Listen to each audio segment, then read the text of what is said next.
Sebastian și astăzi vreau să vă arăt un truc la tabla înmulțirii cu 9. După cum ați observat, am desenat două palme care le-am numerotat de la 1 la 10. Dacă înmulțim 9 ori 7 este egal.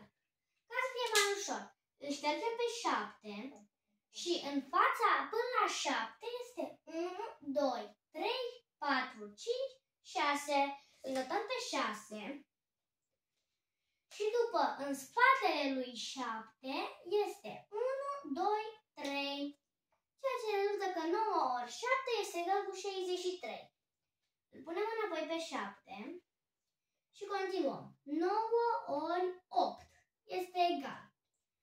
Îl ștergem pe 8 și până la 8 este 1, 2, 3, 4, 5, 6, 7 degete. Îl scriem 7.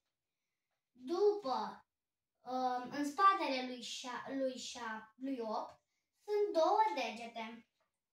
Ceea ce este că 9 ori 8 este egal cu 72. Îl punem înapoi pe 8. Mai punem 1. 9 ori 9 este egal. Îl ștergem pe 9 și până la 9 este 1, 2, 3, 4, 5, 6, 7, 8. Notăm pe 8. După, de la 9 până la 10 este 1. Ceea ce arată că 9 ori 9 este egal cu 81. Sper că v-a ajutat trucul meu. Succes în continuare și zi frumoasă!